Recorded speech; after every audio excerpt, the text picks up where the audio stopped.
Buenas noches a todos, buenos días, buenas tardes también para quienes van a ver esto en diferentes horarios.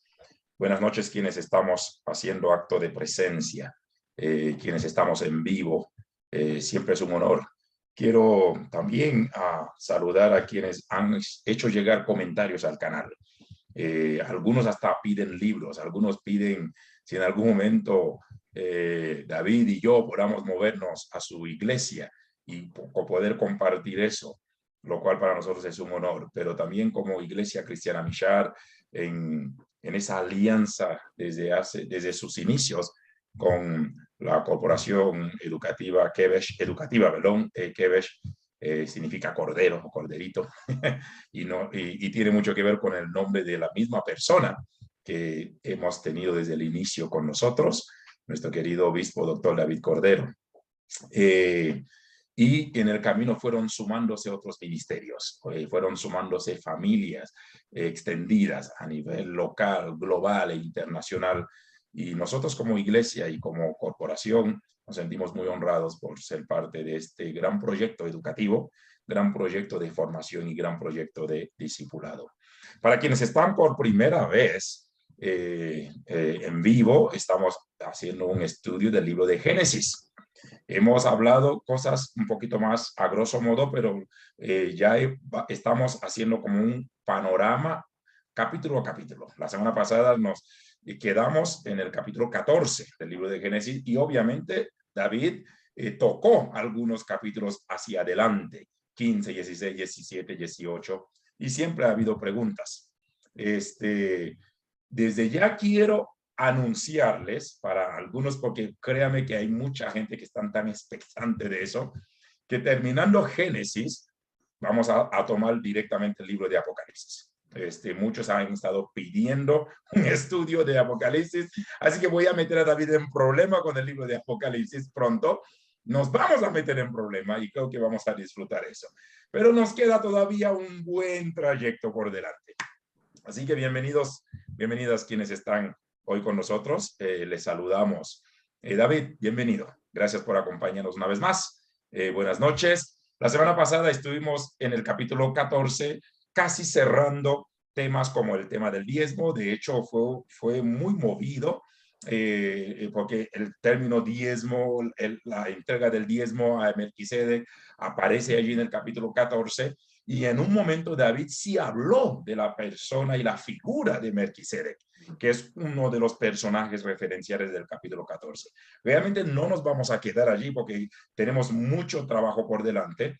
Y a partir del capítulo 15, yo no sé si algunos han estado estudiando o han seguido la línea de pensamiento. Se han dado cuenta que el arranque con la persona de Abraham desde el capítulo 12 yo lo llamo como la fe como apertura histórica. El primer momento en que Abraham o Abraham en aquel entonces, conoce del Señor, el Señor le llama, le dice, sal de tu tierra y vaya a un lugar que te voy a mostrar. Hay una fe con una apertura histórica. Y capítulo 13, 14 vemos parte de esto que va a ir ascendiendo. David habló de esto, que Abraham, más que la fe, es el padre de la fe de fidelidad, sino la fe del amén, la fe de que así sea, vamos contigo.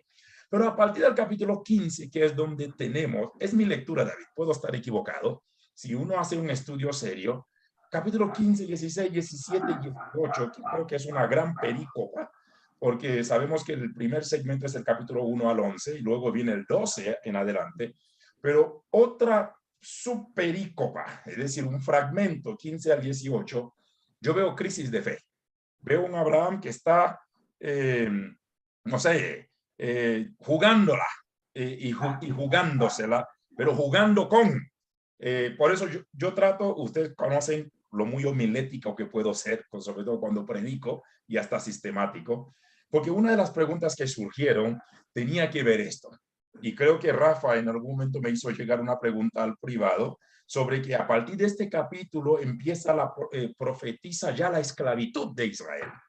Entonces, ya les habíamos dicho que estén leyendo estos capítulos para hoy, porque vamos a tratar de ver si tocamos este segmento de perícopa entre el capítulo 15 al capítulo 18. porque la idea no es hacer estudio verso por verso, sino provocar interés de cada uno de ustedes para que puedan aún investigar. Así que, David, permítame arrancar más o menos por allí. Obviamente ya hubo un cierre con la figura de Melquisedec. No sé si quedó algo pendiente la semana pasada. Si hubiera alguna pregunta, usted puede hacerla. Si hubiera alguna participación pendiente, tranquilamente estamos para escuchar. Pero, David, antes de que puedas tocar el capítulo 15, que tengo algunas preguntas que llegaron al chat y que quiero hacerle llegar, una estocada final, 2 o 3 minutos sobre la figura de Melquisedec, la forma como la gente compara a Melquisedec con, o sea, una vez más, creo que algunos no no entendieron mucho aunque no fue la semana pasada, lo hicimos desde el inicio, pero el cierre, la figura de Melquisedec, obviamente, a partir de allí, que la gente quedó pendiente con esta pregunta, que una vez tú habías tocado. Cuéntanos, David, bienvenido, y luego te voy a hacer llegar algunas preguntas, así que mantengan Biblia abierta, mantengan su papel y lápiz, porque gustosamente podemos ir estudiando, porque como David habló del diezmo, porque la primera mención fue cuando Abraham dio su diezmo a Melquisedec, entonces la gente dice, bueno, ¿quién rayos es este personaje? ¿Por qué Abraham le da diezmo? Aunque David explicó el término diezmo, pero ahora creo que la pregunta tiene que ver con la figura o el personaje en cuestión. ¿Qué significa? Si su nombre tiene un significado en el idioma original, si Melquisedec puede ser un proceso, un sistema, una persona también, ¿cómo interpretamos la figura de Melquisedec en Génesis? Hola, bendiciones a todos y a todas. Para mí es una bendición otra vez estar acá y tratar de construir juntos, porque esta cuestión de construir, bueno, ¿quién es Melquisedec? Para la Iglesia Cristiana Evangélica lo han comparado con Jesús, pues dice no tiene principio de día ni fin de vida. Es teología. Es una relectura del personaje que está aquí dentro. Está Emanuel aquí. ¿Pudieron ingresar a Emanuel? Chuta, es que Emanuel me está escribiendo. Emanuel Chiriboga. No está él no está en el grupo. Perdón. Entonces, envíale el link. Sí. Entonces, es teología, ¿no? Están haciendo una teología, una lectura sobre lo que está escrito en Génesis capítulo 14, ¿no? En nuestras Biblias. Ahora, hay que entender claro que Melquisedec como personaje en la historia bíblica, en esta perícopa, Melech Sadek, ese es originalmente en hebreo. Melech es rey y Sadek es justicia. Entonces, se le llama rey de justicia. Lamentablemente en español pone un solo nombre, Melquisedec, pero en hebreo es Melech Sadek, ¿sí? De Sedakah, de justicia, ¿sí? Entonces, de gente justa. Ahora, esa es la traducción correcta del nombre, ¿no? Un rey de justicia. Ahora, hay que ver que estas historias, acuérdense que estas historias que están en la Biblia, en la Tanakh hebrea, Torá, Nevim, Ketuvim, que son la ley, los profetas y los escritos, que es la Tanakh hebrea, es nuestro Antiguo Testamento, en otro orden de ubicación de libros, son historias que los judíos, como no tenían el rollo entero, completo, terminado, ¿qué hacían? Ellos tienen libros donde explicaban, o tradiciones orales donde explicaban historias que no están en la Biblia, o no están en la Tanakh hebrea. Así que para nosotros el único libro sagrado, y se persignan y hasta le ponen vela en una casa, es la Biblia.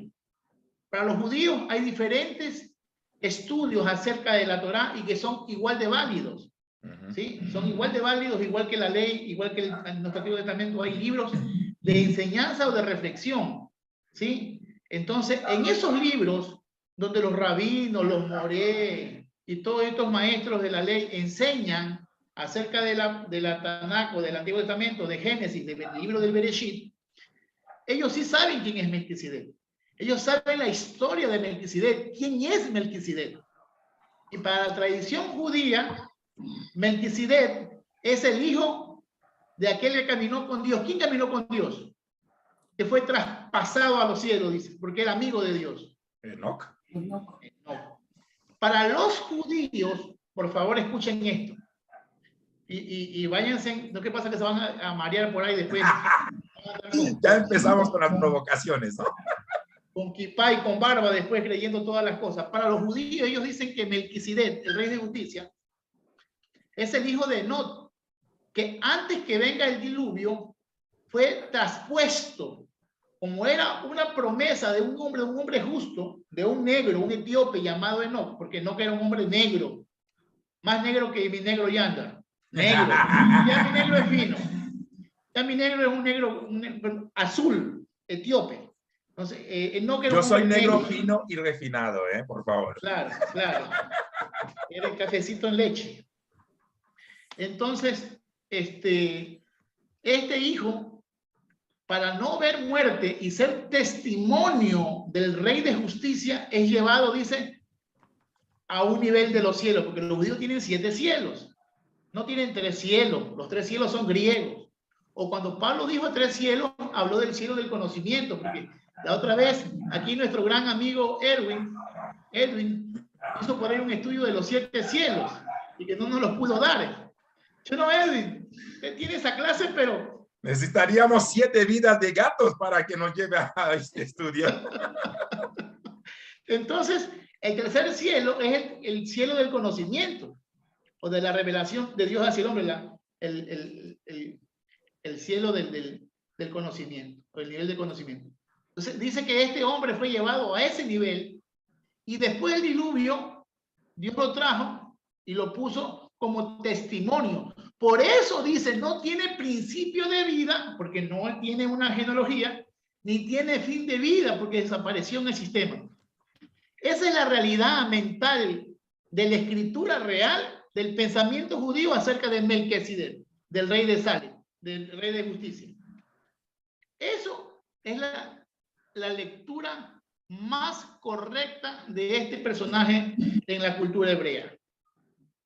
De ahí que le pusieron Melquisedec como nombre, y de ahí que le hacen la comparación con Jesús, ya es cuestión del cristianismo o de la lectura de los libros nuevos testamentarios. No sé si... David, y ahora que dices esto, menciono una pregunta casi con la última mención que acabas de hacer. En el mundo evangélico hoy en día veo que hay demasiado personaje en el Antiguo Testamento que van comparando como con Jesús. Siento que nos están dejando a un Jesús sin identidad, que Jesús se parece a todos, que Jesús tiene de todo, que Jesús no sé qué cosa. Y lo digo otra vez, con mucha discreción, con mucho respeto, y creo que aún en nuestro caso como pastor, como predicador, siempre vemos un personaje X y ¡pum!, lo trasladamos a la persona de Jesús. Pareciera, obviamente, decimos que aparentemente es lo que creo que decimos indirectamente, Jesús es la versión mejorada de... Claro, se habla, todo parte de que el antiguo Adán, el nuevo Adán. Esta parte hasta Pablo lo maneja bien, no tengo lío con eso. Pero los demás personajes, ¿dónde rayos empezamos a sacar fulano tipo de Jesús, Jonás tipo de Jesús, Isaac tipo de Jesús, Melquisedec tipo de Jesús, fulano tipo de Jesús? O sea, yo digo, siento que le estamos dejando sin identidad al pobre Jesús. Obviamente, hablar de identidad es hablar de una, digamos, no sé, en el caso nuestro, una persona... Yo no sé, y aquí no quiero cometer una burrada porque yo sé lo que estaba por decir y tú lo sabes, pero no quiero decirlo. Pero ¿dónde rayos sacamos que desprendemos y estiramos cada personaje y le metemos a Jesús ahí al final como para una cerecita en el pastel? ¿Qué te diré, pues? ¿Qué te diré, pues? ¿Qué quieres? ¿Que yo caiga en el pecado de la especulación? Ñaño lindo. Ya, pues, acuérdate que yo creo que hay muchas personas que tratan de impactar, son marketineros en sus mensajes. Es marketing, es show. Entonces hacen esas comparaciones como para pararse fuerzan el texto, ¿no? Y está bien que lo fuercen un poquito, no sé con qué intención, he escuchado muchas intenciones malas con comparar las cosas con Jesús, pero al final, ¿qué dice Pablo? Sé imitadores de mí como yo de Cristo. En cambio, ese se compara con Jesús a veces. Después dice que tiene pecado, pero yo creo que hay mucho que hilar. Hay temas que creo que hay que sentarse a conversarlos para ver con mente fría y por qué muchas cosas a veces hilamos y queremos la versión mejorada de un profeta, pero Jesús es el mejor. Sí, está bien, yo creo que hasta cierto punto no es malo, depende cómo lo tires, ¿no? Con qué intención lo tires. Yo he escuchado mil cosas y la teología, la reflexión, la interpretación teológica sí tiene sus cargas y sus pecados, yo creo, hasta cierto punto. Muy bien. ¿Alguna pregunta? Porque ya estamos cerrando el capítulo 14 sobre la figura, el nombre de Melquisedec. Y de aquí vamos a adentrarnos en el capítulo 15. Estamos haciendo o dando una última estocada al capítulo 14. ¿Alguien tiene algún comentario o pregunta? Bueno, había escrito Rafael, dice, se habló de lo de Agar e Ismael también, más no lo de la profecía. Eso es lo que vamos a hacer desde el capítulo 15. Sería bueno también abordar lo del pacto y la circuncisión. Que justo por ahí va. Y claro, ahondar más la figura de Melquisedec. Y luego dice, esa de no me la sabía, dice Rafa. Son paralelismos y analogías con Jesús con respecto al último comentario. Muy bien. ¿Algún comentario? Cerramos capítulo 14 y obviamente hay más de 20 estudios que ya hemos abordado sobre el libro de Génesis hasta el capítulo 14. Usted va a encontrarlo en el enlace en el canal de YouTube. Hay más de 20. Entonces, hoy sería como el estudio 21, 22, no sé. Entonces, si hubiera algún comentario, este es el momento para cerrar, porque vamos a adentrarnos un poquito más adentro desde el capítulo 15. Muy bien. Todos estamos bien. Capítulo 15, David. Todos tenían el compromiso de leer, sobre todo los capítulos 15, 16, 17 y 18, que es un fragmento que creo que van muy unidos. Yo había empezado diciendo que a partir del capítulo 15 empieza todo un dilema de fe. Abraham ya para el capítulo 15 ya está un poco más viejo. Si usted se da cuenta, de hecho, el título que ponen ahí, Dios promete a Abraham un hijo. El título que aparece en la Reina Valera y de seguro otras versiones. O sea, desde el capítulo 12 hasta el capítulo 15 han pasado unos cuantos años más sobre los 75 que quizás Abraham tendría. Entonces, la gente empieza por eso, y tú mencionaste bien eso, y creo que ese es el tema que vamos a aperturar, Abraham es el padre del amén, no de la fe de fidelidad, sino el padre del amén, del que así sea. Porque a partir del capítulo 15 arranca todo un dilema. Ok, un hombre se está envejeciendo, una esposa estéril, y luego, desde el capítulo 12, Dios le da una promesa de multitudes. Entonces, ¿cómo confiar o cómo tener fe en la promesa? Y de ahí surge el capítulo 15, donde dice, Abraham le creyó a Dios y le fue contado por justicia. Y a partir del capítulo 15 hay todo un dilema, toda una aventura de fe también, porque vemos que si la situación de Agar, que tú bien lo mencionaste la semana pasada, y luego como Dios se le revela en el 17, anda delante de mí, sé perfecto, o sea, arrincónate, o sea, amo. Entonces, a partir de esto, y quizás hay una de las preguntas que es más teológica y existenciales, y no podemos dejar algo de ser pastoral y existencial, aun cuando tú y yo sabemos que a veces nos tildaban mucho de existencialistas. El tema de la fe, David, en esa gran perícopa, luego vamos a ir ampliándolo, la fe de Abraham, cómo se puede interpretar, cómo se puede aterrizar la fe de Abraham a un contexto muy occidental, muy nuestro, muy del siglo XXI, si hay niveles o cómo, porque la gente han bebido de la fe de Abraham, otros hasta cuestionan la fe de Abraham.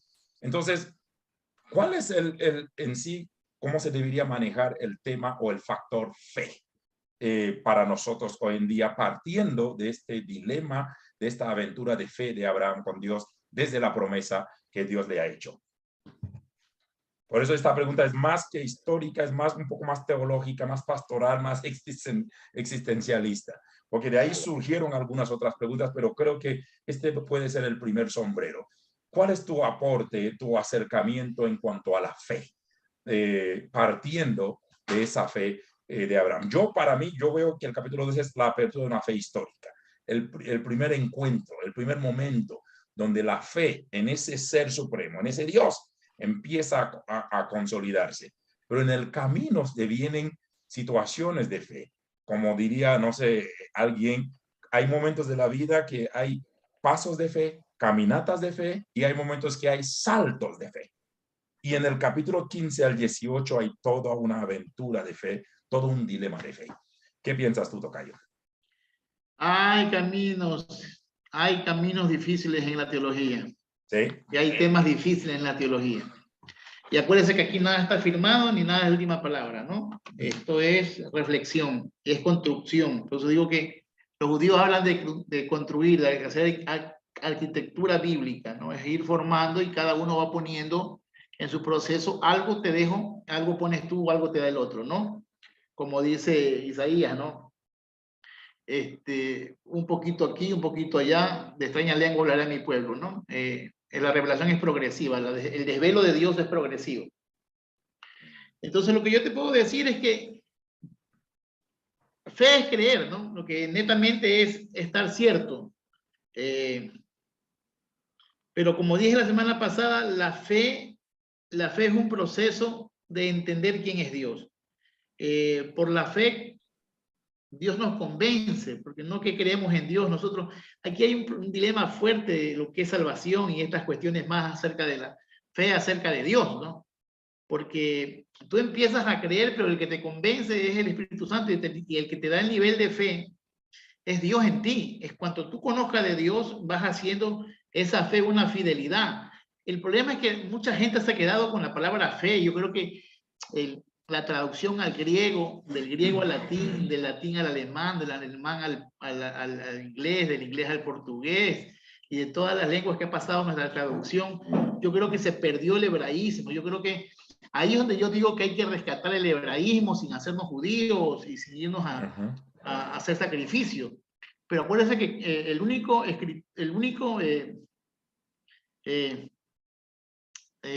autor, ¿no? El autor terrenal de los libros, el único que no es hebreo o judío, por llamarlo de una manera, es Lucas. Lucas es el único que no es hebreo, no tiene concepción judía. Los demás todos son judíos. Judíos y judíos, algunos judíos aramaicos, ¿no? Algunos no hablaban hebreo, sino arameo, mucho más antiguo, con conexiones mucho más antiguas que aramaicos, como Jesús. Jesús hablaba arameo, Pedro hablaba arameo. Entonces son culturas mucho más antiguas, con palabras mucho más muertas, que para ser traducidas al griego o ser escritas al griego tienen que ser violadas. Sí, esa es la palabra correcta. Toda traducción viola. Tú que manejas creol, tiene que haber términos en creol que al español no te... O sea, tienes que algo para hacerte entender. Sí. Entonces, y así en todas las traducciones. Y peor una lengua muerta como es el arameo, el hebreo, ¿sí? A una lengua más florida que es el griego. Y del griego al latín, y el latín a la última lengua que es otra, que nuestras lenguas románticas, que son lenguas que tienen diferentes tipos de dialectos. Entonces, ese problema de hacer un seguimiento estructural de la palabra. No ha llegado la palabra fe, como la palabra amor. Son palabras muy sencillas que pensamos que conocemos el contexto, pero cuando nos hacemos análisis gramatical, semántico, filológico, vamos a dar cuenta que nada que ver con lo que teníamos. Entonces, la persona que habló, la persona que dictó, por ejemplo, el justo por la fe vivirá, era hebreo, y él no pensó en emuná, pensó en fidelidad, en fidelidad. Entonces, fidelidad con creer no es lo mismo. Mucha gente se cree cristiana, pero no es fiel a Dios. Entonces, yo digo, está bien la fe. La fe es creer, ir en el proceso de crecimiento. Pero la fe no es el todo. La fe para mí es el principio de entender quién es Dios hasta que Dios nos convence. Nos acercamos a Dios y a través del proyecto de Dios vamos a hacer justicia, vamos a ser fiel. Porque la fidelidad y la justicia son atributos divinos. Entonces, no es simplemente creer. La iglesia se quedó en creer. Y podemos hablar de nivel de fe, ¿no? Como decías tú, ¿no? El salto de fe, la fe de Abraham y todo ese poco de cosas. Pero realmente, para mí, el proceso de la fe se va alimentando a través de las pruebas. Dice, porque la prueba de vuestra fe produce paciencia. A través de las pruebas y las tribulaciones, nuestra fe es probada, nuestro concepto, nuestro talante de cristiano, nuestro buque, le dicen a la coca. Yo no sé quién aquí ha sido drogadicto. A la coca, cuando se la prueba, se la juntan los dientes y tiene que botar un buque, una explosión. Me han contado que así es, me han contado. Entonces, el buque. Entonces, el buque es la calidad. Yo creo que mucha gente es cristiano que ha sido rebajado, no tiene buque. Y el buque se lo gana a través del trabajo químico. Aquí está el doctor químico, ahí está mexicano. Fidel. Sí, ingeniero sí. químico, el Fidel. Él sabe de lo que estoy hablando, él sabe de la acetona él sabe esas cosas. Entonces un buque, para mí la fe es eso, es ir incrementando ese buque espiritual que cuando ya no puedas ver, porque la fe, realmente la fe es empezar a perder todos los sentidos. Para mí, si tú me preguntas a mí, David Cordero, ¿qué es para ti la fe? Para mí la fe es no creerles a tus sentidos. En la cuestión intelectual, ¿cómo se llama? Antropológica de mi cuerpo. Cuando tú entras a ese nivel de fe o entras a esa éxtasis de fe, no le debes, para tú entrar a super evolucionar, a levantar tu ki, a hacerte medio cacaroto, salir del medio Buda, el iluminado, el que ilumina. Así es. Y si tú lees los conceptos del budismo, del hinduismo, así es. La meditación es salir de tu realidad, es no creer a tu realidad. Y la fe es no creer a tu sentido. Entonces, en el caso de las personas que entran a un éxtasis para sanación. Me estás diciendo, o nos estás diciendo que la fe no tiene, o sea, la fe y la lógica, porque ha habido toda una discusión de las edades, ¿no? De todos entre la fe y la razón, ¿no? Es una discusión teológica que lleva cientos de años. Tú sabes que, tú me ves que yo siempre, a los que me conocen, lo tienen mi fe, yo jamás me meto en ningún chat de nadie, yo jamás comento a nadie, mis posts que pongo si es para tener debate, pero yo no meto a debate a nadie. Ayer me metí en un debate que vi sobre ciencias bíblicas, que alguien decía que hay gente que no se mete a esto y están aborreciendo a Jesús y tiran todo abajo, y le dije que sí, que hay mucha gente que se mete a ciencia bíblica para romperlo todo, negarlo todo, porque ellos no pueden entender, no pueden hilar entre la lógica y la fe. Si no se puede medir a través de un tubo de probeta, o un tubo de ensayo, o una placa de ensayo, o un químico o carbono, si no se puede medir, por eso no existe. Y hay cosas en la vida cristiana que no se van, o en la vida de fe, que no se van a medir a través de experimentos, no son experimentables científicamente. Una de las más grandes choques que he tenido con gente es cuando me hablan de la resurrección. La resurrección es una locura. Para de contar, no me pidas evidencia de resurrección. Eso es creer. Es locura. Entonces, volviendo al nivel de la fe, para mí la fe es no creer a los sentidos. ¿Qué es no creer a los sentidos? Que tú vas a ir por alguien a orar a un enfermo, y lo puedes ver en la película cuando Jesús va a levantar a la hija de Jairo.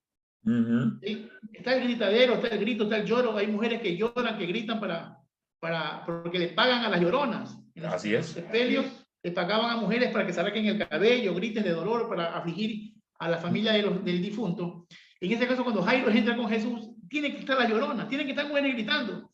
Y Jesús le dice a Jairo, cree ten fe solamente. Sí.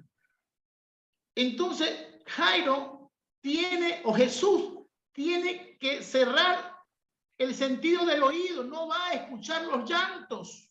Porque qué curioso, ¿no? Que le dicen a Jairo, cuando Jesús está entretenido con la mujer del flujo de sangre, le dicen, tu hija ya ha muerto, ya no molestes más al maestro. Y pareciera que Jesús le estuviera diciendo, no le hagas caso a las malas noticias, no cree escuches, solamente. No le hagas no caso a las escuches. malas noticias, no le hagas caso a tus sentidos. Al Eso es sentido del interesante. oído, no lo escuches. Tapa tus oídos. No está muerta, cree solamente.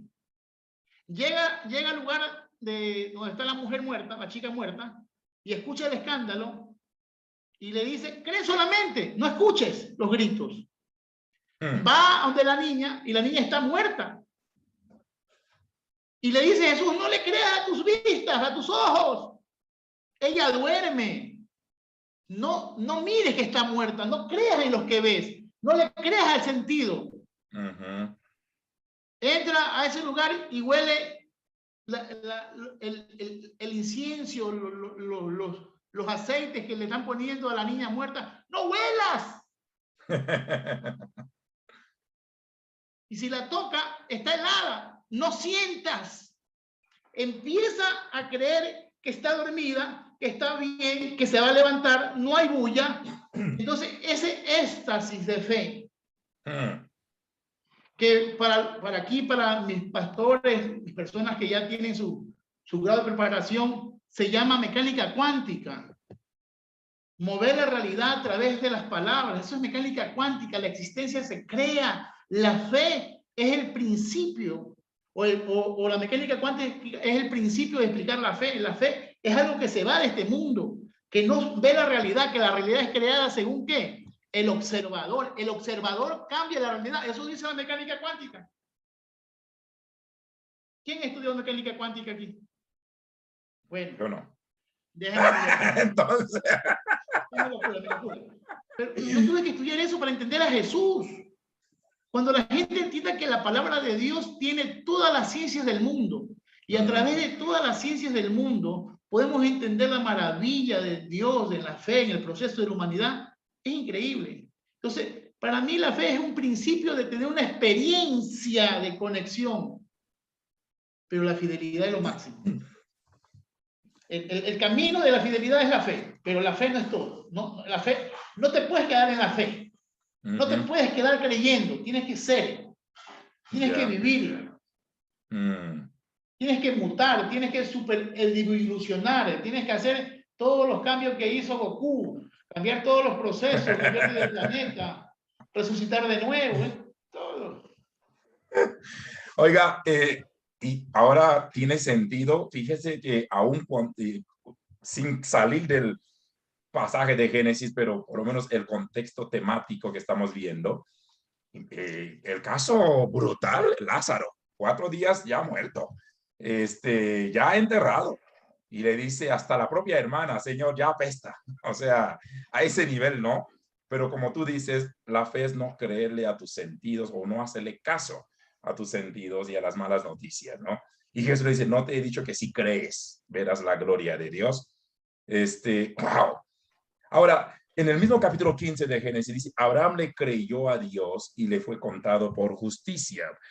Bueno, capítulo 15, versículo 6. Y creyó a Jehová y le fue contado por justicia. Entonces, esa justicia, si cabe el término para ir ampliando el concepto, es cuando Dios ve esa disponibilidad humana o apertura, o confianza o ese primer paso, si cabe el término, en la parte humana, y Dios, no sé, completa el proyecto final.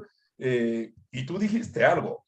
Yo quiero creer que la fe es como el primer depósito, ¿no? O sea, es la creencia. La fe viene por oír la palabra. El primer depósito es la fe, pero la fe no puede quedarse ahí.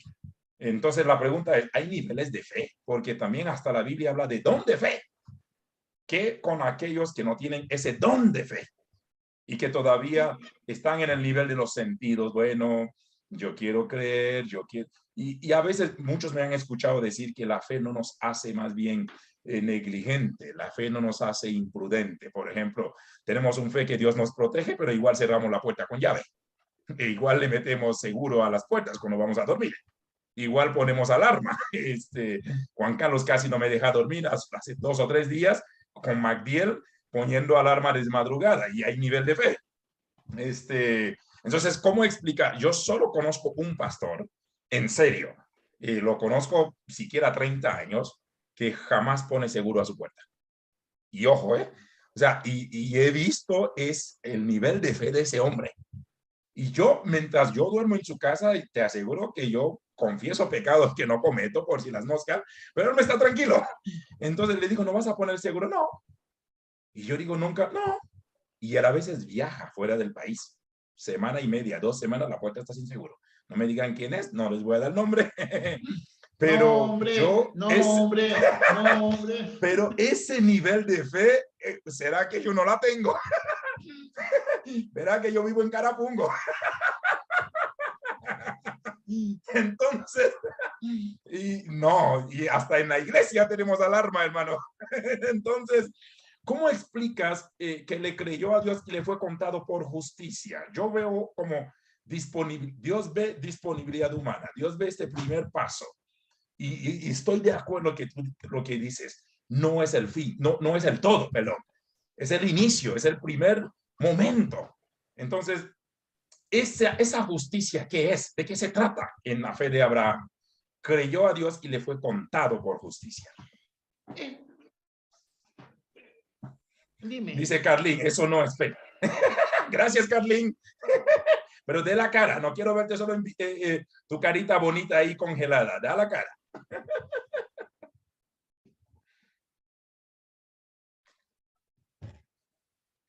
Tocayo. Ya. Estoy. Entonces, ¿qué es? A ver. Lo que Abraham hace es decir amén, como hablamos la semana pasada. Sí, amén es así sea. Y men en hebreo. Y dijo, si tú serás y él le creyó, dice que después que Dios habló eso y le creyó Yahweh y le creyó a Yahweh y le fue contado por justicia, ¿sí? Es decir, fue hecho recto, fue pesado, fue visto que él hizo un proceso en su vida y creyó, no negó, aceptó, se puso sumiso, es una fe inicial. Entonces, ese es el problema. Creer es un proceso inicial de las cosas. Y Abraham es el padre de la fe. Y gloria a Dios por eso. Yo te digo, Yanda, te va a caer mañana $10,000 y tú me dices, así sea. Ahí si me vuelvo pentecostal, hablo en lengua. Imagínate. Entonces, ¿qué es? Ese creerle le fue contado por justicia. ¿Por qué? Porque le creyó al justo, al santo, al perfecto. Entonces, ese es un atributo inicial del hombre. ¿Le fue contado quién? Al hombre. Porque Dios ya lo dijo. Si tú lo crees o no lo crees, tú ganas cuando crees a Dios. Eres justo. Porque hablas y crees en el justo. Porque Él no puede mentir. Entonces, tú al creer en justicia, tú al creerle a Dios, crees en verdad y en justicia que va a venir. Entonces, el creerle a Dios, como hizo Abraham, fue un proceso inicial de una preparación interna. Acuérdate que él no conoce a Dios. A veces pensamos que Abraham es el pastor Yanda que habla en lengua y saca demonios. No, Abraham es un Ur de los caldeos, es un babilónico que no tiene bien la figura. Y yo estoy convencido 100% que Dios no se le había revelado un nombre a Abraham. Aquí la Biblia dice Yahweh o Jehová. Pero Jehová aparece recién en Éxodo 3:14. El escritor de Génesis, como es posterior al exilio babilónico, él ya puede poner aquí Yahweh, ya puede poner aquí Elohim, ya puede poner aquí Adonai. Pero cuando si la historia es real y Abraham habla con ese Dios es un Dios no conocido. No tiene un nombre correcto. No se sabe quién es. Él no se ha autorrevelado todavía completamente. Porque si creemos las historias bíblicas en el proceso de autorrevelación divina, Dios no se revela hasta Éxodo 3:14 en la zarza. Moisés. Con Moshe. Con Moshe Rabenú. Ahí está. Ahí tiembla el Moshe Rabenú. Entonces, el problema es que en esta historia del Génesis capítulo 15, o antes del 15, o antes de Éxodo, Dios no se le ha revelado a Abraham completamente. Por eso es que usted va a ver más adelante, y me adelanto, Dios se va a presentar una teofanía. Teo es Diofanía, forma, una forma divina en medio de unos árboles. ¿Por qué Dios se revela en medio de un árbol en el escenario de Mamre, que está más adelante? Lo ubicas, ¿no? Cuando se presenta Abraham, la teofanía divina. 3 varones, dice. Ajá. ¿Y por qué se presenta en ese lugar? No se le presentó en Aram Parán, en Parán Aram, no se le presentó en Egipto, no se le presentó en el camino a Canaán. ¿Por qué? Porque en el Sinaí de Mamre es un lugar sagrado. Es un culto, hay un lugar místico. Es como cuando, sé que acá muchos no son de Ecuador, ya hablé la semana antepasada, creo que la antepasada hablé de esto, sobre el sincretismo. Israel también hizo sincretismo, por favor, en el amor del eterno creador, el Boreolam, dicen los judíos más sagrados, el creador de la eternidad, del universo, el que no tiene lugar en el espacio. Señores, a Israel, o la historia israelita, o los personajes que tuvieron en el proceso de la formación de Israel, también hicieron sincretismo. ¿Qué es un sincretismo? Mezcolanza. El origen de sincretismo nace, y lo hablamos hace muchos años, ya hablamos de años, ya parecemos esas escuelas rabínicas. Hace muchos años, y hace un año atrás, cuando comenzamos esto, hablamos sobre que el sincretismo es una palabra que viene de la isla de Creta. Creta, una isla griega. Los cretenses empezaron a multiplicarse y se fueron saliendo de su isla y se fueron a todas partes del mundo conocido. Entonces, un cretense yendo a la China aprendió hinduismo. Entonces él y su familia es hinduista. Un cretense se fue a Israel y aprendió judaísmo y su familia es judía, prosélita judía. ¿Cómo se llama? Un cretense se fue a la China y estudió todo lo que es el mundo místico del hinduismo. Y así los cretenses se fueron a todas partes del mundo conocido, pero había una guerra contra Creta. Y todo el mundo dice, vuelvan los cretenses y hagan sincretismo. Vuelvan a defender a Creta. Todos los cretenses volvían a defender su isla. En ese volver a la isla, se van a tocar que uno era judío, el otro era hinduista, el otro era católico, el otro era chamán, el otro era nueva era, el otro era evangélico, el otro adoraba al burro, a la vaca. Entonces, por amor a Creta, se reunían con un fin y no discutían y vivían en paz con las creencias. Entonces, un sincretismo es la unión o la relación que hay, la mezcolanza, dijo en la palabra más castellana mi amigo Yanda, es unir las religiones y no tener discusión con ellas. Cuando el imperio católico español, no romano, invadió y dañó y martirizó nuestros indígenas, cuando quisieron poner a Jesús y la cruz, los indígenas tenían sus propios dioses. Aquí adoraban al dios Sol, adoraban a la Pachamama, adoraban al búho, adoraban a la pantera. En la sierra tenían la misma religión que Atahualpa, nuestro indio, Huiracocha, el dios Sol. Entonces, ¿qué hizo el católico? Como tenían cultos en cada aldea, cada 2, 3 cuadras tenían sus caseríos los indígenas, ellos encima de ese altar pagano del dios Sol pusieron la Virgen y a Jesús. ¿Para qué? Para que el judío, para que el indio, como no quería ir a la catedral, encima, por ir a ver a sus dioses, adoraban a Jesús y a María. Entonces pusieron sincretismo. Entonces, el judío también hizo sincretismo, porque cuando se presenta en la historia, en Encinar de Manré, las encinas, los bosques de olivares que habían ahí, en el desierto, todo lugar frondoso, o todo oasis, era un lugar sagrado, porque no había agua ni monte por kilómetros y por días. Es decir, lo malo es que no entendemos el contexto cultural de ellos, su mentalidad y su antropología cultural, lo que ellos pensaban.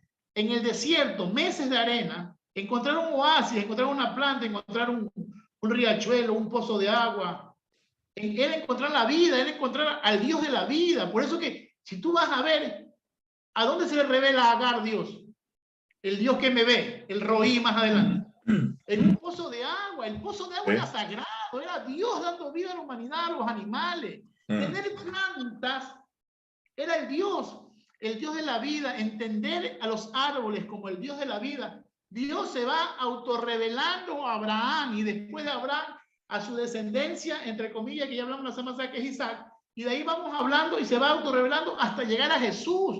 La autorrevelación de Jesús, y aún ahora de nosotros el Espíritu Santo se va autorrevelando. Pero Abraham no entendía quién era Jehová, ni lo santo, ni lo puro, ni lo perfecto. Él venía de un mundo pagano, donde mataban a sus hijos. Por eso quieren matar a su primer hijo. Entonces, hay cosas que la iglesia tiene que enterarse en el proceso histórico cultural, más allá de la fe, más allá de creer que todo lo que está aquí se elevó a lo divino. Veamos el sistema histórico. Abraham no entendía quién era Dios. En ese entender de Dios, Dios se le va a revelar a un pagano llamado Abraham, de Ur de los Caldeos, Babilonia, pagano hasta las patas. Pagano. Creo que en Ur estaba Chiapas, estaba DC, DF, yo no sé, por ahí estaba,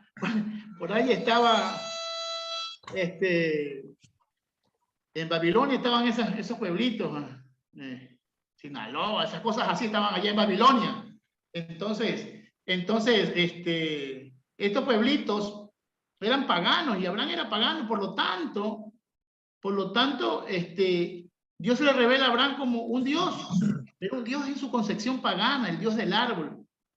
Por eso, cuando Dios se le revela a Abraham y le va diciendo las cosas, van a ver que más adelante, ¿sí?, en la justicia, es que en medio de todo, Abraham cree. Y eso le gusta, o es el principio de la fe inicial. La fe inicial es creer. De ese creer se va autorrevelando Dios, y hasta que llegamos al nivel de la fidelidad. Entonces, sí le creyó. Abraham dijo amén, y eso es. No sé si expliqué yo ese. Perfecto. Antes de que, no sé, y continuar que el capítulo 15, solo hay una pregunta más para el cierre de Edwin. Activó su dispositivo y no sé si alguien más en el grupo, sea que quieras escribir tu pregunta al chat o hacer tu pregunta. Bueno, Marcela había estado haciendo comentarios, y cuando se pierde la fe, decidir seguir creyendo, palabras de David. Y así. Perfecto. Gracias, Marcela. Edwin, activaste tu dispositivo. Cuéntanos. Sí, muchas gracias. Lo que pasa es que se volvió a comentar acerca de la revelación de Dios. Entonces, desde la anterior enseñanza, me quedé en shock, en definitiva, y tuve que estudiar un poquito, y no sé si es posible darles a conocer un estudio desde la parte judía en relación a lo que se está hablando. ¿Tienes permiso? Rapidito, sí, también, claro. Cuéntanos. Sí, rápido. En este caso, en principio, nosotros sabemos de que fue creado el mundo en 7 días, pero lo que no habíamos enfatizado es que se dijo 10 veces y dijo Dios, ¿sí? Vayomer Elohim. Y esos 10 dichos hace una referencia a lo que el pastor Jean David hablaba del número 10. Entonces, en el video número 2 de Génesis nos hablaba el pastor David Cordero acerca de que el número 10 significa plenitud, ¿sí? Cumplir un ciclo. Entonces, llama mucho la atención porque si contamos de generaciones, desde Adán hasta Noé, hay 10 generaciones. Entonces se cumple un ciclo. Y desde Noé hasta Abraham hay 10 generaciones. Se cumple otro ciclo.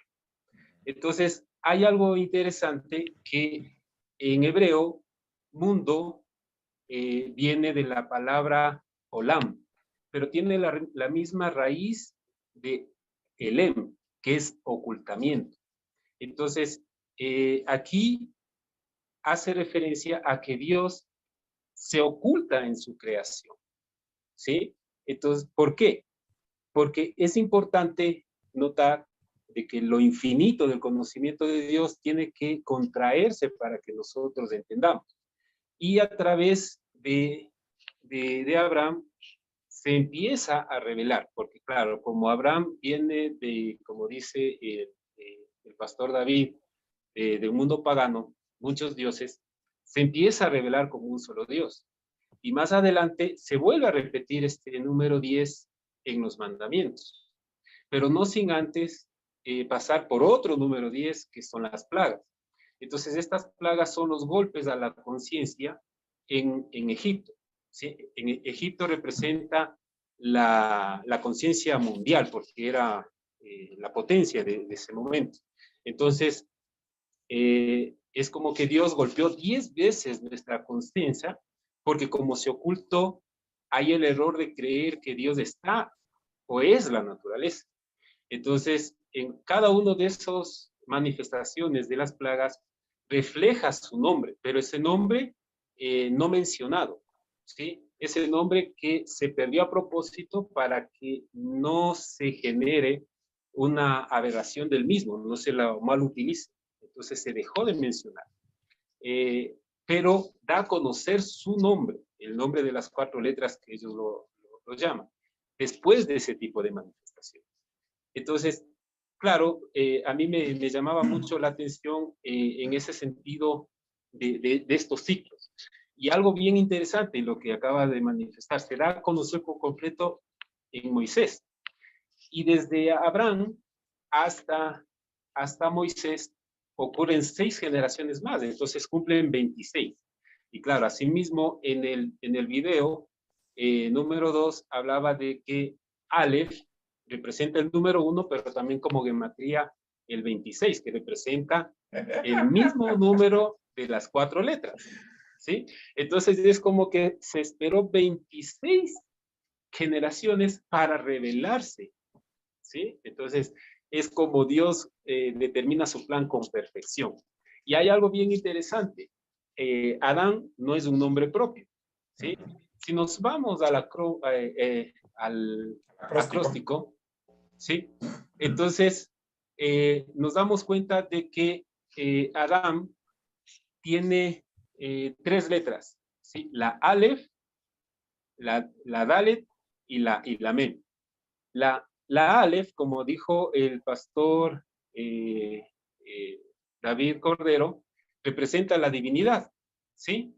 Y si separamos, tenemos el otro que es Dan, que significa sangre. Entonces, sabemos en el capítulo 2 que el hombre tiene parte humana y parte divina, ¿sí? Pero en el acróstico hay algo más interesante también, que el Aleph viene de Abraham, ¿sí? Si hablamos del acróstico. La Dalet viene de David, ¿sí? Y David tiene la gematría 14, Salomón tiene 15. Y como también ellos trabajan con la parte de el calendario lunar, entonces la luna llena se genera en el día 15.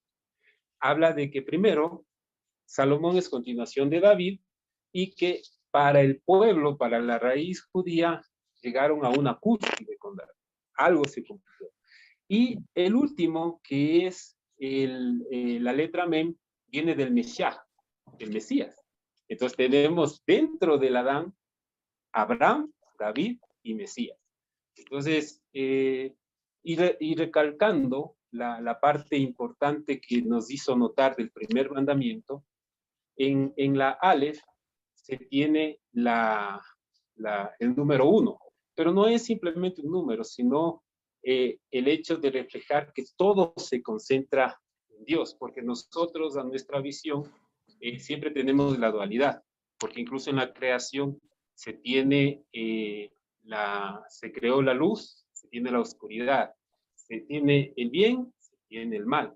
Pero, ¿por qué la unidad? Porque todo proviene de Dios. Entonces, cuando nosotros tenemos esa posibilidad de entenderle, sabemos de que a pesar de nuestra visión dual, a pesar de nuestra visión incompleta, nosotros podríamos completarnos en Él, que es el único, porque todo nace de Él. Entonces, era interesante ese estudio porque lo revisé a través de un rabí que se llama, si lo quieren buscar, David Chapán, y es muy interesante, por eso los quise comentar.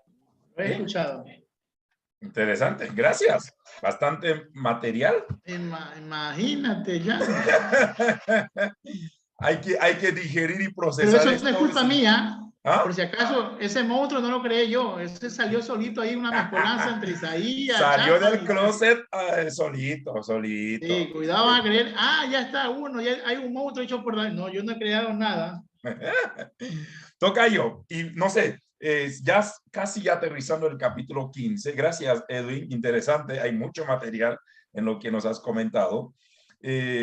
Obviamente, en todo este proceso de la promesa de un hijo a Abraham, luego Dios pide que Abraham elabore X o Y situación del sacrificio, y obviamente pareciera que hay una razón, porque ahí empieza como Dios profetizando, anunciando ya la esclavitud de Israel. Debido a, bueno, el capítulo 15, el Señor le dice, yo soy Jehová, que te saqué de los caldeos para heredar esta tierra. Y él respondió, Señor Jehová, ¿en qué conoceré que la he de heredar? Otra vez, esa situación, esa crisis de fe, como tú vienes hablando, ¿no? Ese dilema. Ok, me prometes tanto, pero ¿quién lo va a disfrutar? ¿Quién es quién en mi vida? Etcétera. No sé quién. Ok. Y obvio, y aquí también es la parte muy humana, ¿ok? Independientemente de con quién estuvo hablando Abraham, o la revelación completa o correcta que tenía de este ser supremo. Luego dice, tráeme, y Dios le da un listado de cosas que tiene que traer. Abraham trae, pero el versículo 10 dice, y tomó él todo esto y los partió por la mitad, tal cual Dios les había dicho, y puso cada mitad uno enfrente de la otra, y esa es la transición. Más no partió las aves. Y pareciera que ese detalle es el que va a traer, no sé, lo que sabemos que va a ser la gran esclavitud de los israelitas bajo el yugo egipcio.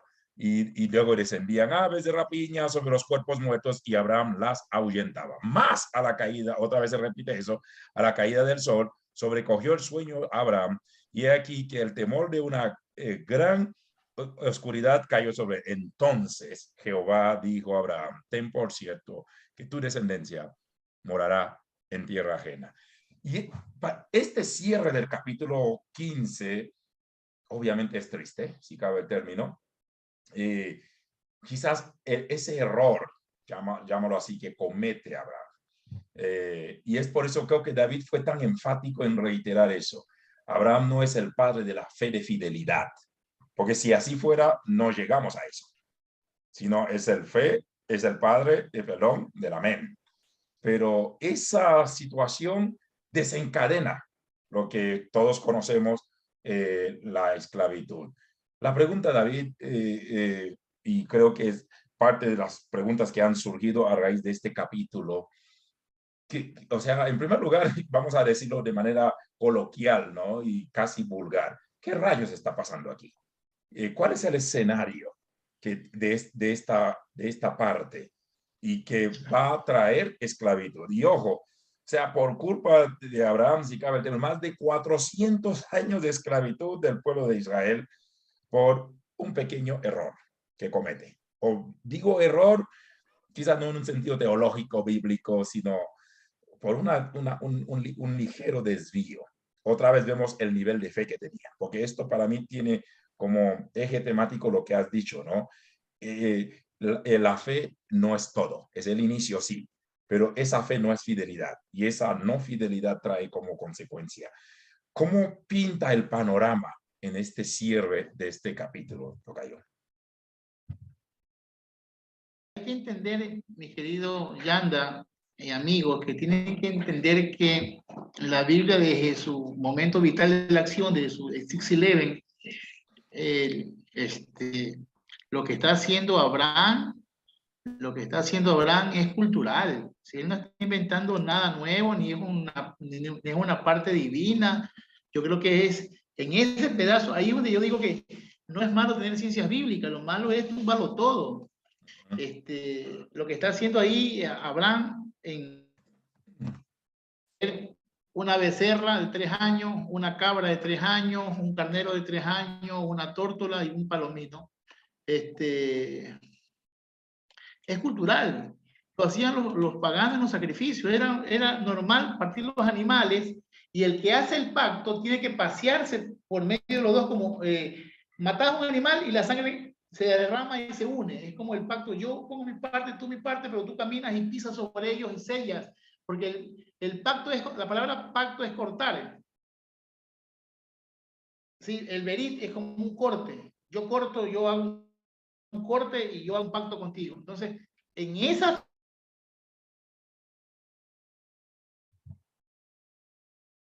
Se congeló.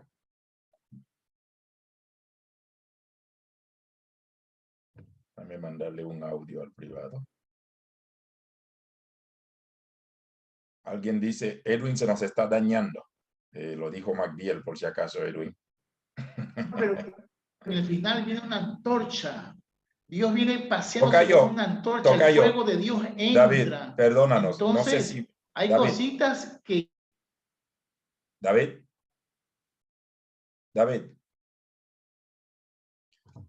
David, te estoy mandando un audio. Hemos escuchado de que pacto era cortar.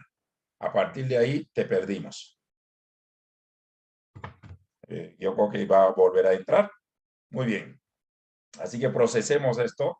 Y bueno, hay preguntas que siguen llegando al chat, algunos al privado y otros al público que de seguro pueden leer. Vamos a esperar que David pueda ingresar. No sé, ¿algún comentario? Bienvenidos quienes se están sumando, perdónanos. Ahí está David. Muy bien. Nos quedamos cuando dijiste pacto cortar y luego se congeló. Entonces tienes que partir de allí. Así que sé que hubo mucha información. Entonces, cuando cortaban, ¿sí? La sangre corría y se unía en el centro de las dos partes. Y el que hacía el pacto caminaba sobre la sangre y sellaba el pacto. Es como el broche. Es como hacer un camino. Mis dos opciones. Y Dios tenía que venir. Llegó la noche. Llegaron los animales de rapiña. Tuvo temores. Pero en ese temor se viene que Yahweh se presenta con una antorcha, porque ese es lo que la historia narra, la antorcha del fuego. Después que culturalmente había cortado, había hecho un pacto, ¿sí? Dios se pasea y llega con ese fuego, con ese, ¿cómo se llama? Ese poder y sella el pacto, pero todo eso es narrativo, es decir, todo eso si sucedió bajo una óptica pagana. Okay. Ahora, esta es la parte de sacrificio y se entiende. Ok, totalmente de acuerdo. Es la parte de sacrificio. Pero empieza, aunque hay una pregunta allí que en el chat, pero ya luego la vamos a hacer, la profecía sobre la esclavitud y también la misma profecía sobre la liberación, porque es cierto, que a veces dijimos que el pasaje es triste, pero no termina diciendo, sepas que la nación también le voy a pasar factura. Este proceso donde hay como un mensaje profético de Dios diciendo, ciertamente tu descendencia van a pasar por eso. Pareciera que el Señor se lo juró, como quien dice, por esta, ¿ok? Y hay una profecía puntual, Dios mismo decretándola, de la esclavitud de Israel. O sea, estos 400 y tantos años de yugo egipcio, bajo yugo egipcio, o sea, digamos, una declaración de Dios mismo, sin hacer una lectura romántica, ¿eh? ¿Ok? Yo creo que fue el autor. Perdóneme, que sería mentira, porque para mí sería ahora bacán nos quitaste la esclavitud de los no, israelitas. está bien. Lo que pasa es que algo tiene que enterarse el lector bíblico. Yo no le quito, crea que fue Dios, pero para mí fue el escritor. Como se escribe acá, está contando una historia. Esto es histórico. Esto no es profético, porque si fuera profético, se hubiera escrito antes de que sucedieran las cosas. Pero está bien. Escúlpeme que sea así como medio herético, ¿no? Pero para mí... Hace poco estabas pentecostal y muy pastoral, sí, muy evangélico. Sí. Esa es dicotomía diabólica. Entonces, ¿qué sucede? Es que si yo te digo que Dios le dijo, ¿sí? Porque está escrito, yo veo que eso, ¿dónde está eso? ¿Está en el 14 cuánto? ¿En el 15 cuánto? Capítulo 15, versículo 10 en adelante, desde el sacrificio, pero al momento es el versículo 13. Entonces Jehová dijo a Abraham, ten por cierto que tu descendencia morará en tierra ajena y será esclava allí y será oprimida 400 años. Mas también a la nación a la cual servirán. 430, señor. Se equivocó el Espíritu Santo. Fueron 430. Sí, fueron 430 años. Yo sé lo que, y es cierto. Por eso, a ver, uno de los cursos que tú y yo, David, hemos dado cuando damos hermenéutica, le decíamos a los estudiantes y tenían el tiempo para buscar todos los errores en la Biblia. Y, o sea, decir eso, creo que más de uno se puede espantar. Entonces, y decir, en serio, búsquenlo. Entonces, curiosamente, aquí dice 400, pero en realidad se quedaron 430. Ahora, la pregunta, David, ¿no entra numerología ahí también? Que es otro dilema de este capítulo. Cuando el que está escribiendo eso es un elionista, es decir, el proceso es como tú quieres ver el texto bíblico. Yo, desde la crítica textual, creo que son hechas por fuentes. Y eso no le resta el proceso de la divinidad de la palabra. Estoy de acuerdo. Porque sí, siguen mi línea y han entendido mi línea y han pintado, no sé si alguien ha pintado, esta es la Biblia de Zully, obvio, ¿no? Déjame ver si se ve. Hasta ahora la única que ha hecho la tarea es Martita y Edwin. Son las únicas personas que han hecho la tarea de las fuentes, Marta y Edwin. Entonces, en la fuente, si nos guiamos en la fuente, eso es un texto entrelazado entre el texto elionista y el texto yavista. El reino del norte y el reino del sur contando sus historias. Y cada uno con sus intereses propios. Entonces, si yo te digo que Jehová profetizó, Yahweh profetizó, ¿sí?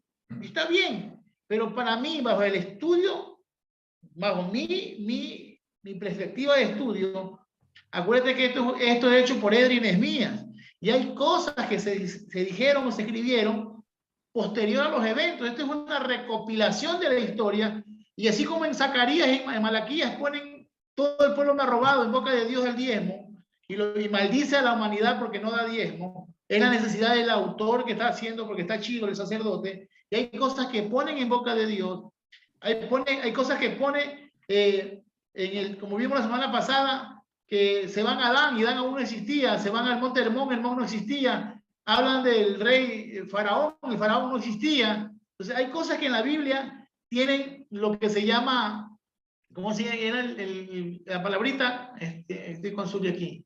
¿Cómo se llama la palabrita? Anacronismo. Hay muchos anacronismos en la Biblia. palabras que se dan en su momento o historias anacrónicas que se meten antes de tiempo cuando aún no era momento de contarlas porque no hayan salido esas palabras. Aún ese evento no se dio, pero ya se adelanta en la historia porque el narrador histórico está haciendo eso. Y yo respeto, hermanos lindos, usted tiene el derecho y la obligación en Dios, en creer la palabra de Dios. Lo que yo digo que la fe que no se piensa es fanatismo. Me encanta. Si no creyera en esto, no estuviera estudiando la palabra de Dios, estuviera haciendo otro tipo de cosas. Y no estaríamos aquí tampoco, ¿no? Entonces, a la gente nos gusta como que alimentar un poco sus... Y está bien, tú eres muy pastoral, entonces unos mensajes que yo lloro todavía. Manipulas mis sentimientos y me haces llorar. Y sé que la fe no tiene nada que ver con el sentido, con los sentimientos.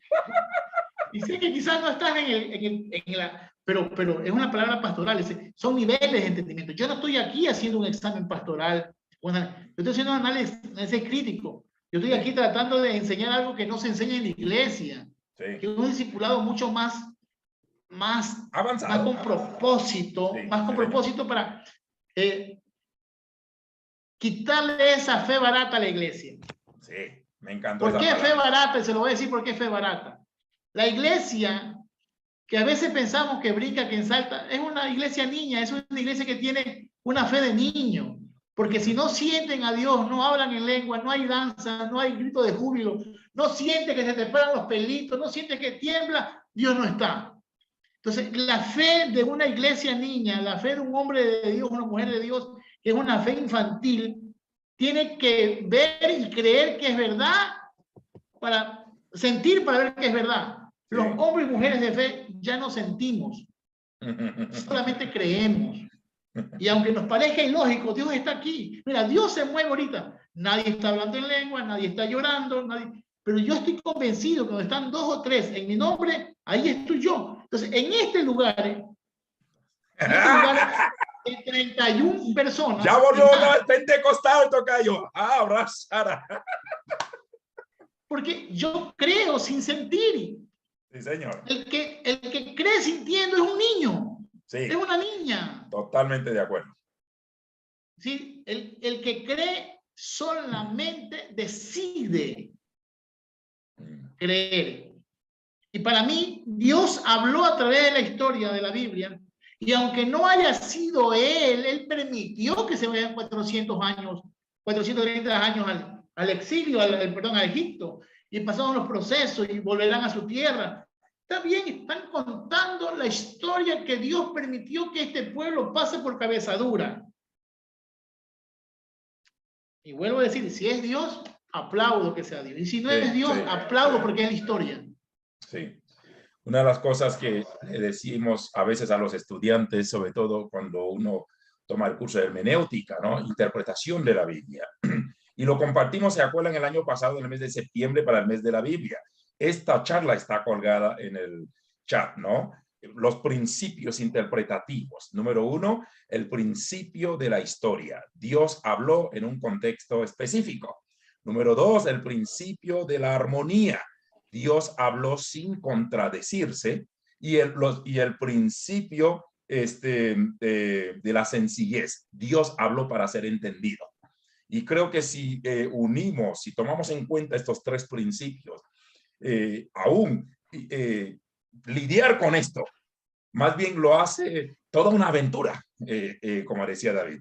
Si realmente no repensáramos y no entendiéramos, no estaríamos haciendo esto. Otra vez, principio de la armonía, Dios habló sin contradecirse. Ninguna parte de la Biblia está contradecida, o si usted y yo hacemos un estudio serio. Principio de la sencillez, Dios habló para ser comprendido, y principio de la historia, Dios habló en un contexto específico. Y esta parte de lo que está diciendo David, cuando tú haces ese acercamiento, creo que Rafa escribió, cierto, colores amarillos y azul, eloísta y avista, hay un contexto histórico, hay 2 frentes de interpretación, ¿no? Allí. Entonces, cuando tú ves esto, te das cuenta que entonces hay un error, hay una equivocación, hay una mentira. No hay. El mensaje sigue ahí. El mensaje sigue vigente, pero hay frentes de interpretación. Es lo mismo cuando lees los evangelios. Cada quien tiene un público. a quien quieren hacer llegar el mensaje. Por eso estos días pasó algo inusual. El primer culto duró 1 hora con 45 minutos, pero el segundo culto duró como 2 horas con 20. Y decía de manera coloquial, hoy en día a veces no damos tiempo para estudiar y para ser más intencional en la predicación, porque todo el mundo quiere culto rápido, todo el mundo quiere culto de 1 hora y mandar su adoración hasta por Twitter, 140 caracteres, mandarlo a Dios y listo. Nadie quiere tener ese tiempo de calidad. Pero estos días, hasta yo mismo fui enfrentado por eso, con Dios, con el mismo llamado, la vocación de que está bien, tenemos que tener orden. Pero estos detalles, mis amados hermanos, el hecho de dar tiempo y ser más intencional en eso. Y hay momentos que David dice algo, hasta le provoco que lo repita para que podamos vibrar con el mensaje que creo que el Señor nos trae. Se les decía al inicio, esto es muy revelador, así que preparémonos para estos momentos. Pero sepan que son frentes, ¿no? Nada, la Biblia no se contradice. Según está escrito, todo Israel será salvo y todo el mundo es sionista. Pero Juan 1:12 dice más a los que creyeron, los que entonces les dio potestad de ser hijos de Dios, porque de tal manera para que todo aquel que en él cree. Entonces, ¿dónde está Pablo? Dice, según está escrito, todo Israel será salvo. Pues hay que entender la historia. Tendrás que entender el capítulo 9, 10 y 11 de Romanos, que hay un contexto histórico, porque la Biblia no está en contra de la Biblia. Cada versículo se interpreta a la luz de la Biblia misma, no un versículo en un versículo. Por eso vemos tantos formatos, tantas religiones, tantas denominaciones, tantas separaciones doctrinales, solo porque alguien se agarró de un verso y lo hizo doctrina.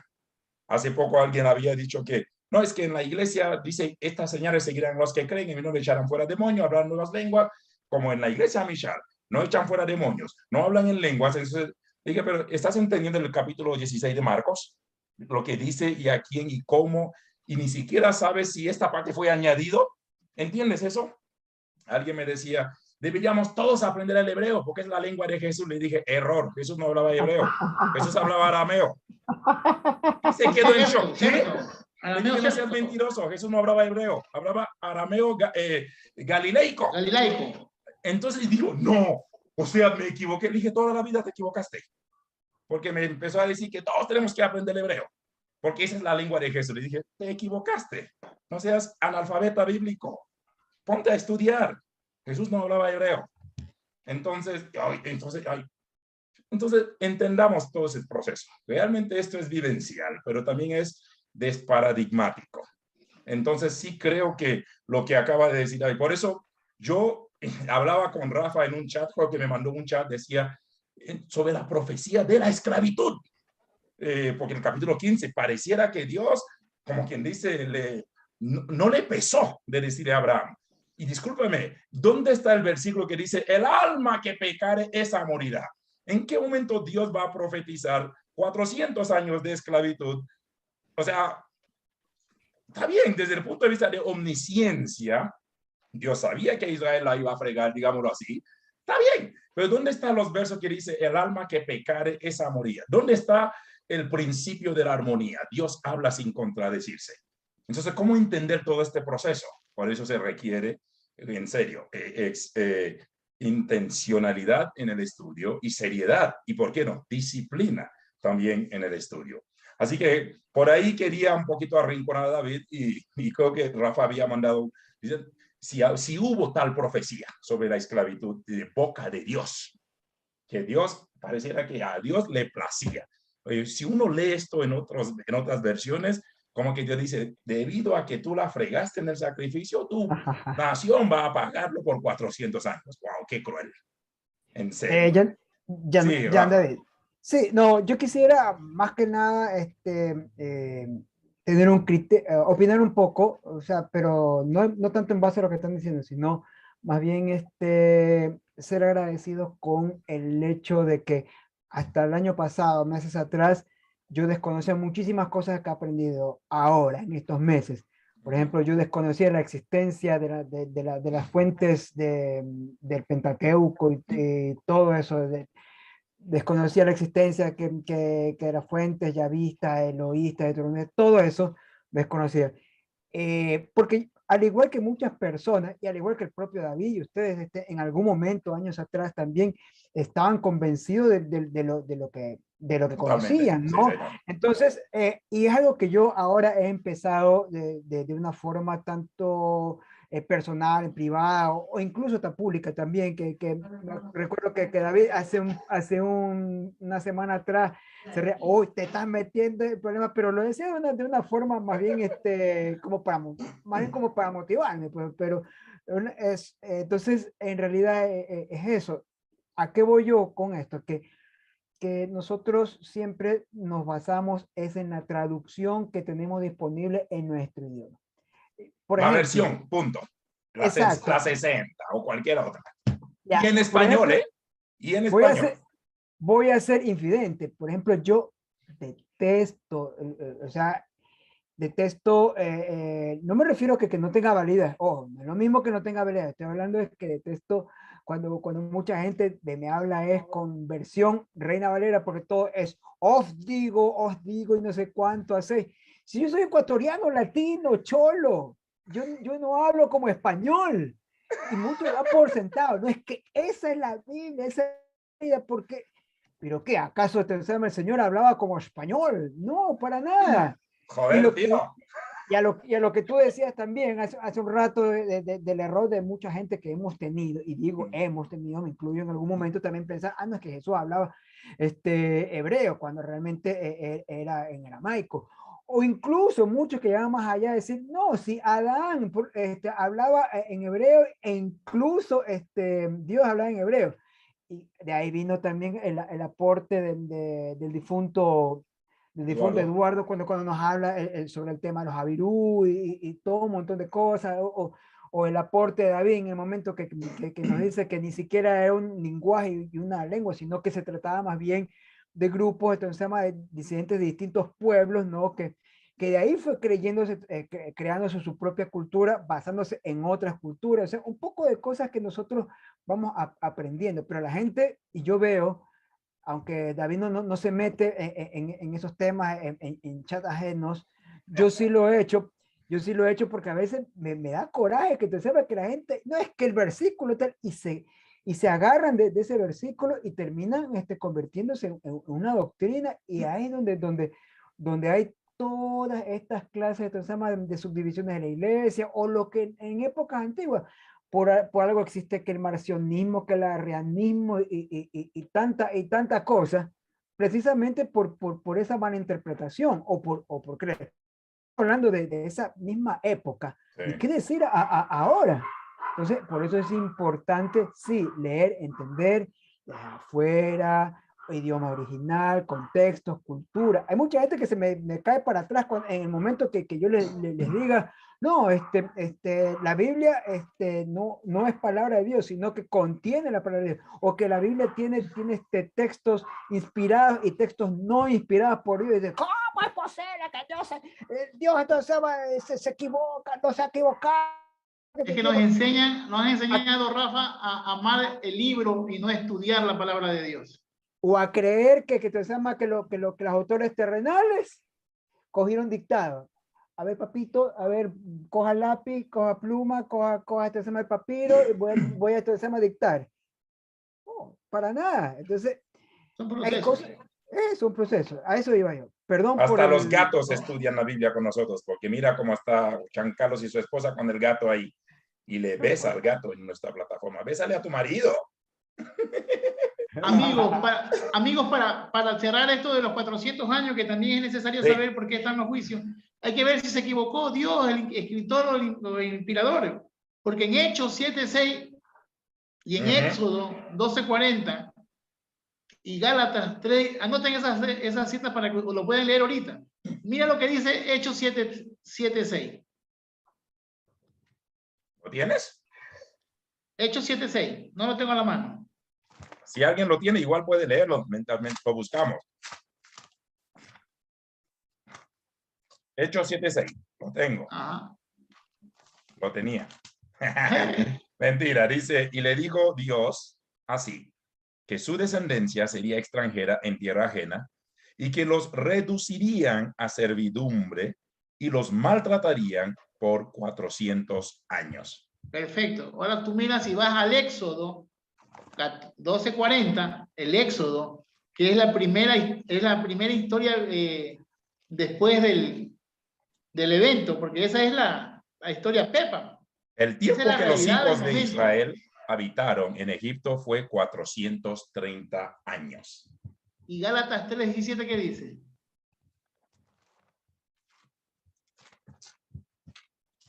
¿Gálatas qué? 3:17. Gálatas 3:17. Y esto pues digo, el pacto previamente ratificado por Dios para con Cristo, la ley que vino 430 años después, no lo abroga para invalidar la promesa. Yo me quedo con 430 años, que es más cercano a la historia en Éxodo y en el Nuevo Testamento. Entonces, acá la voz de Jehová se equivocó en Génesis. El que se equivoca es Jehová. Porque una profecía... No, y lo que tú dices tiene sentido, porque para una profecía bíblica es exacta. Nada de que me equivoqué en un margen de error, porque a un profeta así hay que lincharlo, hay que apedrearle. De hecho, la misma lo dice claramente. Entonces, he estado viendo algunos, escúchame bien, algunos en YouTube dicen, bueno, es que me equivoqué en un margen de error. Pero discúlpeme, Dios no da una profecía con margen de error. Entonces, y esto para mí es bastante crucial, ¿no? Y hasta desafiante para nosotros, sobre todo con el mover profético hoy en día. Y todavía hay gente que sigue profetizando el fin del mundo, profetizan otros tsunamis, profetizan otros desastres y hasta dan fechas. Y cuando esto no pasa, dice, bueno, es que hubo un margen de error. Entonces, la profecía bíblica, discúlpeme, es tan tajante, es tan puntual, es tan certera la profecía bíblica. O sea, Dios no es un Dios que comete un margen de error. Y si es palabra de Dios, si no, vean todos los profetas en el Antiguo Testamento, la palabra que daban era on time y era tal cual. Entonces, hoy en día creo que algunos están inventándose a ser profetas y se están buscando una muerte pendeja, ¿no? Como dicen los colombianos, porque creo que esto ya llega, no sé. Así que te quedas con lo de 430, porque la lectura de Génesis tiene doble aportaciones, ¿no? En cuanto a las fuentes. Algo más, Tocayo. Sí. En el 15:14 dice, pero también a la nación que ha de servir la juzgaré, yo, y después saldrán con gran riqueza. Es decir, aquí hay un problema que a veces no entiende. Cuando hubo el evento del Éxodo, la zarza, el pueblo no estaba esperando un libertador, sino no tenían esa profecía. Los israelitas en Egipto no sabían de esa profecía. Que lo iban a sacar con una riqueza. No están esperando la salida con la riqueza. Ellos están esperando que lo liberten y punto. Que llegó un libertador y no le creían y tuvo que hacer 10 plagas, ¿no? Que son juicios. Pero y aquí lo dice, y tú reinarás con tus padres en paz y serás sepultado con buena vejez. Los padres de Abraham no fueron al... para el judío, para el que está hablando de esto es un judío, vivir es morir en paz y ser enterrado junto con sus padres. Vivir para un judío no es respirar solamente, es morir bien y ser enterrado juntos con sus padres. En la antropología cultural hebrea, vivir no solamente es respirar. Para la concepción judía, vivir es morir en paz y ser enterrado juntos con sus padres. Y murió José y sus huesos fueron llevados y fueron enterrados junto a sus padres. Y murió Abraham, pero Abraham no murió junto a sus padres. Taré murió en el camino, en la trayectoria de Abraham saliendo de los caldeos. Y guacharito, solito. Entonces, Abraham no cumple la profecía de ir al Seol. Junto a sus padres. Hebrea ya formada. Pero en el momento en que Abraham vivía, no existía esa cosmovisión. Por eso que cuando ustedes escuchan el Valle de los Huesos Secos, que para ustedes eso es como algo de brujería, algo... No, esa profecía tiene que ver mucho con el dolor de los huesos que no son enterrados, de un pueblo que está sin esperanza. Los huesos secos significa un pueblo sin esperanza, que perdió su esperanza, no está viviendo en paz, no ha vivido en paz ni vivirá en paz, porque sus huesos están al sol, no son enterrados, no hay esperanza. Y le dice, profetiza a estos huesos secos y dile, así ha dicho el Olam, el Eterno, entre en vosotros carne, y escuchen la palabra. Entonces, todo lo que no está enterrado en Egipto, todo lo que no está debidamente junto con sus padres, viven en tormento y en maldición. Eso es lo que ellos pensaban. ¿Es verdad? No lo sé. Pero para su cosmovisión, su mente, la muerte tenía que ser un... Por eso es cuando le dice Jesús a los... En la perícopa de Jesús dice, cualquiera que le llame racá a su hermano y mercenario es merecedor de la gehenna de fuego. Que ustedes dicen que es infierno. En la Biblia no hay infierno. Vean, se lo vuelvo a repetir, se lo juro, por Diosito Santo que no hay infierno. En la Biblia hebrea no existe, ni en la griega, el término infierno. El término infierno es un término latín.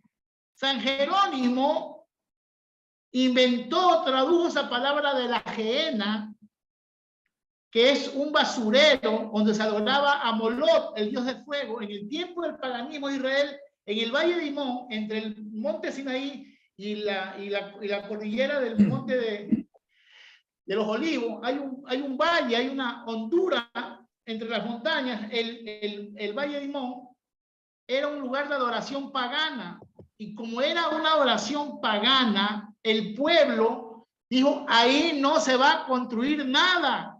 No habrá habitación de ser humano porque es un valle maldito, porque mataban a los niños, pasaban por fuego, mataban al dios en Moloch. Entonces, ¿qué sucede? Ese lugar, en el tiempo de Jesús, era usado como chamba, como basurero. Yo no sé quién, en México, ¿me entienden la gente de otro país? Era un lugar de la basura, donde se montaban la basura. Acá le llamaban chamba, basurero. Y esos lugares pasaban humeando, porque prendían para que se queme la basura. Era un valle donde había siempre humo. Cuando Jesús le dice que no sean enterrados, sino que sean echados a la gehenna, al basurero, el judío que escucha eso en el primer siglo, le tiembla el alma. Lo que Jesús le dice es que cualquiera que le llame mercenario, su hermano, mercenario, no necio, mercenario, un criminal atroz, un desalmado, que le llame mercenario a su hermano, no merece que sea enterrado, sino que sea echado a la gehenna de fuego, al basurero. Y eso para ellos un golpe bajo. es un terror. Pero en nuestra Biblia ya decimos que Jesús ya está mandando al que dice, no me digas necio, que es pecado, porque la Biblia tuya dice necio. Y la palabra no es necio, porque sí hay hermanos necios y hermanas necias, pero decirte eso no es pecado. Decirte mercenario sí es malo, criminal a sueldo. La palabra no es necio ni necia en el original. Es como mercenario, que vendes a tu hermano, que engañas, que matas a tu hermano. No se ha enterrado, sino que se ha echado al basurero. Con ese concepto de antropología cultural entendemos lo que sufría, era el peso de Jesús sobre esas palabras.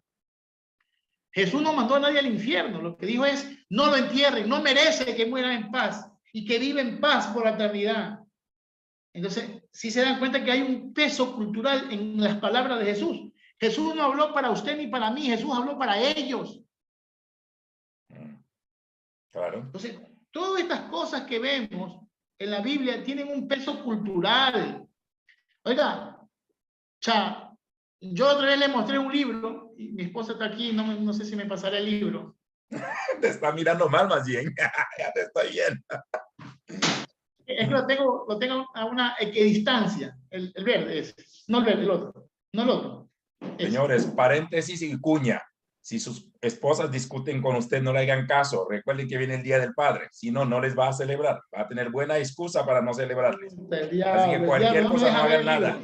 Era una pequeña cuña comercial. Como dice Rafa, somos un poquito indecentes a veces, pero ahí hay que hacer cuñita comercial. Siga, David. No se puede ver. No se puede ver porque por tu imagen de fondo, hijo. Danos el nombre. Se llama Antropología y Teología. Muy bien.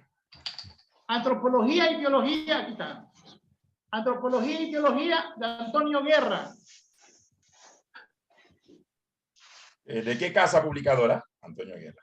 Es Universidad de Navarra. ¿Eso se encontrará en la espiritual, tocayo, aquí en Quito? Puede haber, porque ya se agotó. Tiene 553 páginas.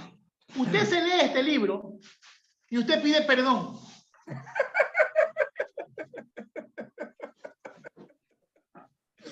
Ante Dios que pide perdón. ¿A quién? A Dios y a la iglesia, puede decir tantas cosas que no son verdad. La antropología cultural es la que le da el contexto histórico y mental de lo que ellos piensan acerca de algo en un cierto lugar determinado. Sí, señor.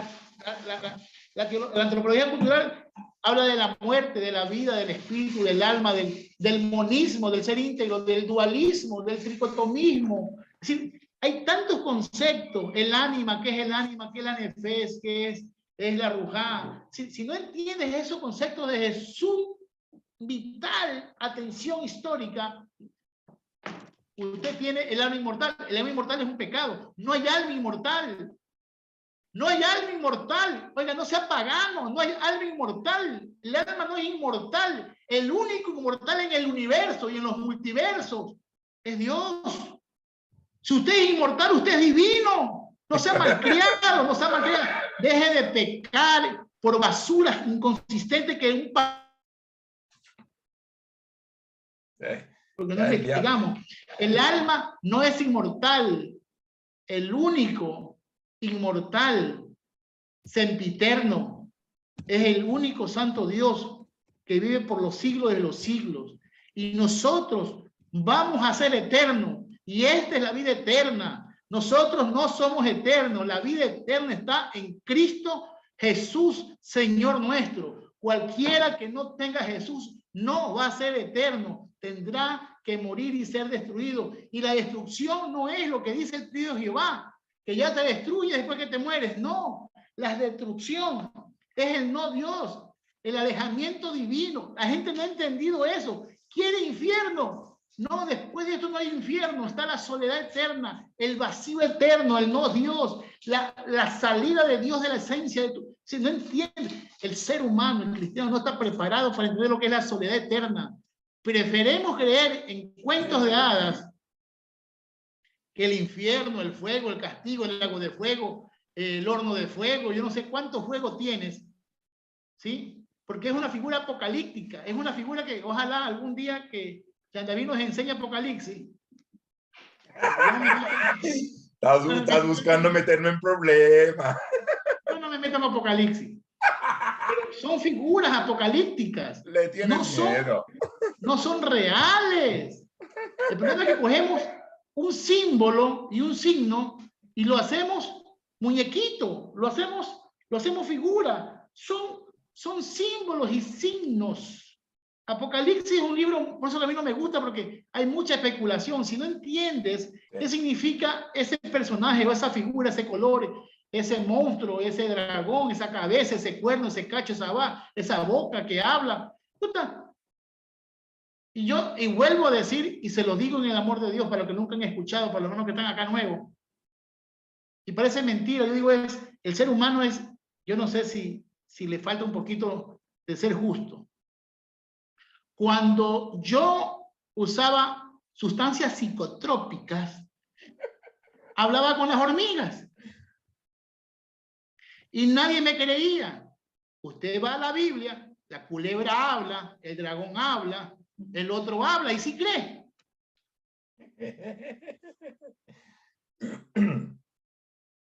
Señores, son cuestiones simbólicas.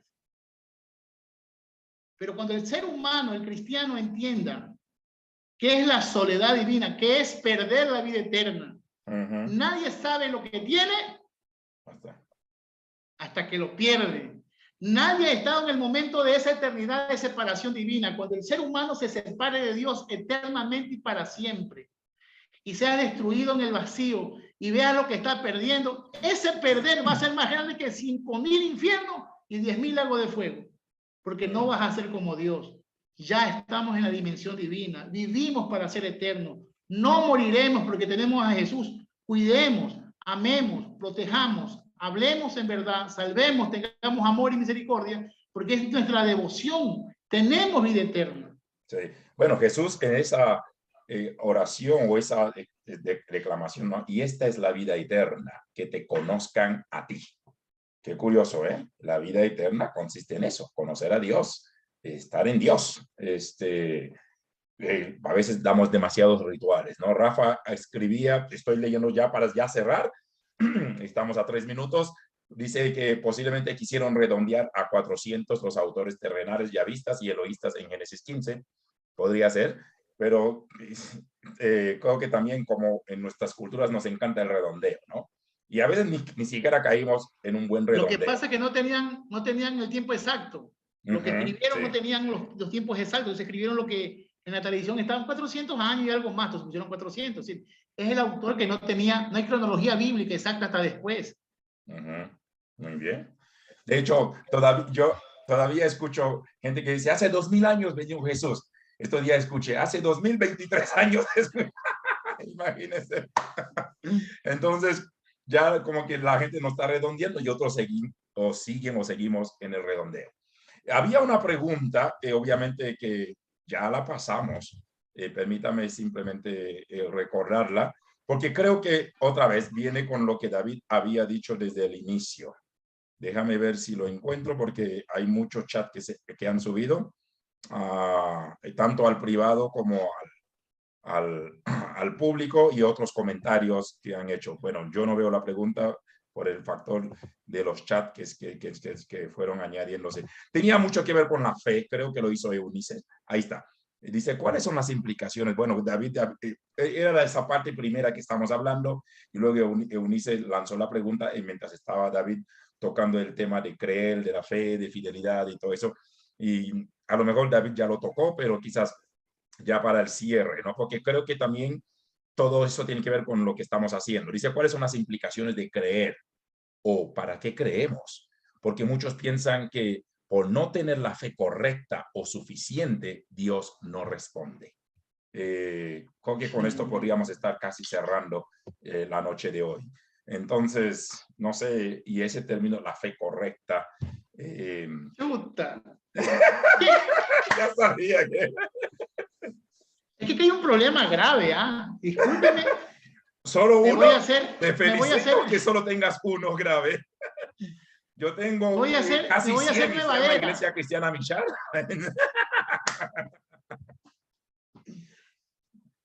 Dilo, tocayo. Fe correcta. Fe correcta es en Jesús. La Biblia dice, si tuvieras fe como un grano de mostaza. No dice fe en quién. La fe no depende solamente de que si es a Dios. Hay gente que tiene fe y hace cosas por la fe, porque la fe es un acto, como te vuelvo a decir, y como lo dije en el principio, aunque parezca una locura, es algo de la física. La fe es tú creas las cosas. El ser humano no, mire, la programación neurolingüística. Estados Unidos dice que la próxima guerra va a ser neurológica, el poder de las palabras. Nosotros a veces como que minimizamos los dichos de Jesús, cuando en cada ser humano tenemos un pedazo de Dios, somos creación de Dios, por lo tanto tenemos una esencia divina y tenemos un poder para crear. ¿Yo cómo puedo negar que una persona que no está en Cristo, ojo, que no cree en Jesús, que es un ateo y que se metió a la metafísica y que se mete a esto de la parapsicología, puede sanar poniendo manos, mental? Hay una capacidad de creer y el creer va a formar algo. Por eso que dice, si tuviera fe, y no dice en dónde, le dijeras a estas montañas. Claro, nosotros en Jesús, en Dios, perfecto. Pero hay gente que no siendo evangélica, cristiana, o ha tenido acciones de milagro. Entonces es el diablo que le hace eso. Señor, no, señora, no hable eso. Es decir, es que el diablo le hizo el milagro para que crea más en la... Yo respeto a esos fieles seguidores del diablo que le meten tanto poder al diablo que hasta sana el diablo. ¿Sí? Hasta sana el diablo. Yo creo que la fe en Dios debe ser la correcta y es para nosotros crecer. La fe nos hace crecer en Dios hasta la máxima exponente que es la fidelidad. Pero hay gente que no cree en Dios, que tiene fe en un santo, tiene fe en un río, tiene fe en una piedra, tiene fe en un naipe y que de una u otra manera le hace algún milagrito. Pero es fe. Si la fe no solamente es en Dios, hay fe en otras cosas. Y la gente que cree en eso, la gente que le tiene fe al diablo va a ver al diablo. Sí. La gente que cree en espíritu ve espíritu. La gente que cree va a ver. Porque dice ese gran pastor evangelista que era de Halógena, ¿cómo se llama? Que siempre yo lo nombro. Este argentino. Pablo Olivares. Pablo Olivares. Pablo Olivares. Nadie puede dar lo que no tiene, ni nadie puede ver lo que no cree. Escuche, ese mensaje es increíble. Esa música de rock que se llama ¿cómo se llama? Bueno, es una música de rock, ya me acuerdo ahorita. Él dice que nadie puede dar lo que no tiene, ni nadie puede, la cornisa se llama, la cornisa, vean, es una música de rock, la cornisa. Y ahí dice, nadie puede dar lo que no tiene, ni nadie puede ver lo que no cree. Si tú crees, vas a ver. Si tú crees, vas a tener una respuesta. Si es en Dios o no es en Dios, yo tengo garantías de que hay gente que no cree en Dios, que creyendo en algo se ha realizado. Sí. Entonces la fe no es únicamente de Dios o para Dios. Entonces yo añadiría que también la fe no es una opción. Todos tenemos un nivel, todo ser humano, todo individuo tiene un nivel o un grado de fe en algo o en alguien. En todos hay fe. Ahora, una fe bíblica o dinámica, cristiana, que a veces vamos poniéndole escalones, ¿no? Por ejemplo, hay materias hasta en los seminarios que dicen, estudiemos fe cristiana o ética cristiana. Y no son más que simplemente lecturas de versos de la Biblia. Sí, la ética para mí es global, la ética es una sola, ¿entiende? La moral es una sola, pero hemos visto esto en los seminarios, donde van cristianizando los términos. Estudiemos música cristiana, estudiemos X cosa cristiana, estudiemos no sé qué cosa cristiana. Entonces, bajo este formato, todos tenemos un nivel, un grado de fe, y reitero lo dicho, entonces, la fe no es una opción. Significa que tú no decides creer. Tú y yo tenemos un grado de fe. Estoy haciendo una pregunta más bien retórica y hasta interna, o una acotación, si cabe el término. No sé, creo que y aquí cada quien, su relación con Dios, como ahí sí, esa vida eterna, como dice Jesús, que te conozcan a ti, ya es lo que marca la diferencia en el creyente, en el cristiano. Que la vida eterna sea conocer al Señor. Y yo creo que esto es lo que nos diferencian, si cabe el término. Esto es lo que hace, no sé, cool o extraordinaria la vida.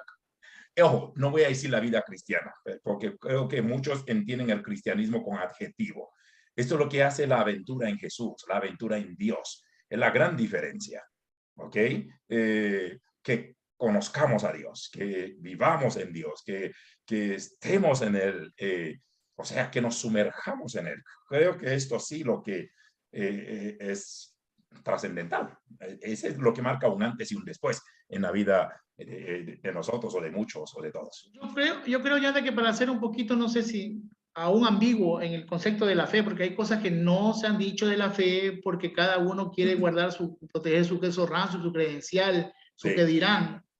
Yo creo que, yo siempre he dicho que el bien y el mal viene de Dios, no lo bueno y lo malo. Esa es una gran diferencia, quizás en su momento explicaremos esto con detalle, pero la esencia de todo viene de Dios, las esencias son divinas, y esas son las cosas que yo quisiera que la iglesia en su momento, antes de estar viendo Chag y viendo tanta basura, se dediquen a hacer esos tipos de estudios filosóficos teológicos, porque no es malo hacer la teología de estudios filosóficos. El bien y el mal, las esencias son divinas y el único divino es Dios. De él procede todo. Por eso dijo Job, si he de recibir lo bueno, ¿por qué no he de recibir lo malo? Dios dio, Dios quitó. La mentalidad veotestamentaria, la mentalidad antigua, antes que se cree el diablo en la cultura judía, antes que se crea a Satanás, al Hasatán, al Esatán o a Diabolos en el griego, antes que este pueblo tenga esa concepción, todo procedía de Dios. Entonces, ¿por qué hay maldad en el hombre? ¿Y por qué hay brujería? ¿Y por qué hay hechicerismo? Tú vienes de un mundo de hechicería. Es porque esta gente se alejó de Dios. Y en ese alejarse de Dios creyó en esa oscuridad. El alejarse de Dios te hace malo. El acercarse a Dios te hace bueno porque es el bien. El alejarse de Dios es el malo. Cuando Adán en la historia de Génesis peca, dice el texto bíblico, ahora el hombre es como uno de nosotros conociendo el bien y el mal. El bien y el mal es atributo divino.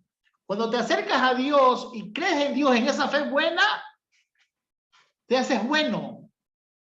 Cuando te alejas de Dios, es la parte del mal, la esencia divina, pero tú te haces malo. Y en esa maldad creas y haces ritos satánicos, invocas al diablo, haces brujería. Conozco personajes que se han hecho animales, personajes que han volado, personajes que... Historias que yo no puedo decir que son mentiras porque son sus testimonios privados. Yo fui satánico y yo volaba en una escoba. Chuta, chévere. Yo fui satánico y me fui a Haití y me convertí en serpiente y anduve por los... Gente que han tenido encuentros con el diablo bajo el mar, viejo. He escuchado testimonios así. Yanda, y es porque tuvieron fe, pues. Pero no en Dios, pues. Es fe, pues. Si eso es real, que yo hasta aquí me quedo y no hablo porque no son mis experiencias. Sí. ¿Sí? Pero si alguien ha hecho eso, tuvo que tener un nivel de fe. No me digas que la fe solamente es para el Dios del bien. El alejarse de Dios y crear fe, vas a crear también tú el mal. Vas a ver lo que crees, vas a hacer lo que crees, no sé. Esa es la diferencia entre la fe en Dios y la fe en lo que no es alejarse de Dios. Alejarse de Dios, adorar el no Dios, la soledad eterna, crea tus propios dioses. El hombre crea sus propios dioses. Llámese diablo, Lucifer, Belcebú, la India ni sé cuánto, el indio ni sé cuánto. ¿Sí o no? El santerismo, el palomayombe, ellos tienen sus propios dioses porque creyeron y crearon. Eunice, cree en Jesús. Muy bien, familia, terminamos. Tarea para la próxima semana, para quienes van a estar.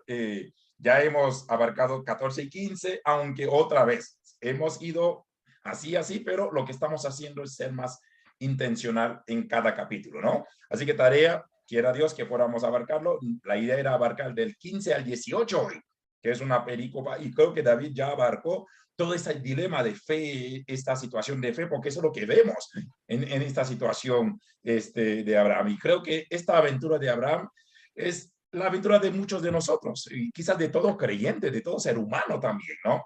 Todos estos vaivenes, ¿no? Pero la próxima semana, capítulo 16, 17, en lo posible 18. Pero la idea es que estamos extrayendo algunas perlas ocultas y creemos que aún así nunca lo vamos a abarcar todo, pero así que tarea para que todos puedan leer durante esta semana capítulo 16, 17, 18 hasta donde podamos avanzar. Pues gracias, tocayo, gracias, amada iglesia, familia. Hoy un buen grupo, un buen quórum esta noche. Celebramos en el Señor el compromiso que cada uno, cada una han adquirido para estar cada jueves con nosotros. Ya tenemos casi 2 años en este proceso, lo cual es sí, 2 años, una experiencia increíble, y creo que habemos algunos quizás no han faltado nunca estos 2 años, y algunos han batido récord, ¿no? Y celebramos este compromiso. Y quiero decirles que a partir del domingo vamos a hacer algunos anuncios nuevos con respecto a este proceso. Va a haber un par de encuentros a nivel de la iglesia local, porque también quiero ir trabajando con algunos de nuestros líderes ya face to face. Creo que muchos están acoplándose a la virtualidad, y ya hay muchos aún de los líderes que están aquí de la iglesia Mishari, son parte, solo se les ve aquí, pero no tienen vida a nivel presencial.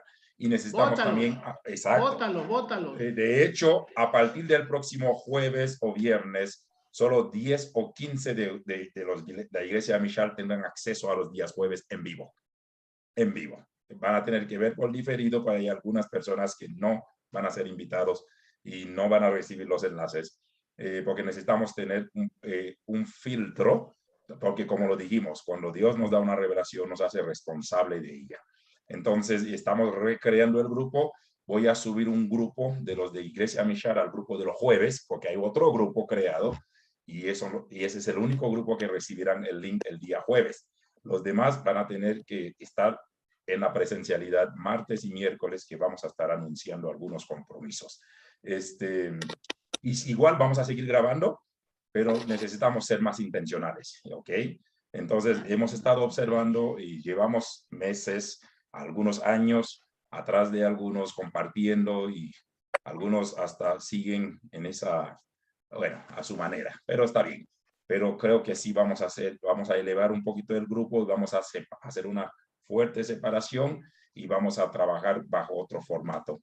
Hoy estaba comentando eso con Martita y Juan Carlos, y estamos por tomar algunas decisiones muy radicales, pero habrán algunos aquí que van a estar allí de cajón con nosotros, y porque creemos que parte de esto queremos seguir contribuyendo con la formación de muchos que están realmente interesados, y queremos animarles para esto. Capítulo 16, 17, 18 para la próxima semana. David, como siempre, es un honor compartir plataforma contigo. Yo celebro estos tiempos, y oren por nosotros, oren por la iglesia. Hemos arrancado ya 2 celebraciones, bendito sea el Señor. Poco a poco las cosas se están respondiendo, así que tenemos cultos 7:30 a 9 y 9:30 a 11. Aunque sabemos que nunca terminamos a las 11, pero esperamos poder mantenernos en un buen horario y respetar el tiempo de cada quien. Y hasta ahora el Señor nos ha permitido disfrutar esto. Quienes van a ver esto en tiempo diferido, gracias por hacernos llegar con estos recursos a su hogar, a sus iglesias.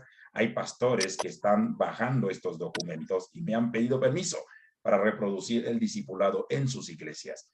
Así que mira, el copyright y los derechos son del Señor y del Espíritu Santo.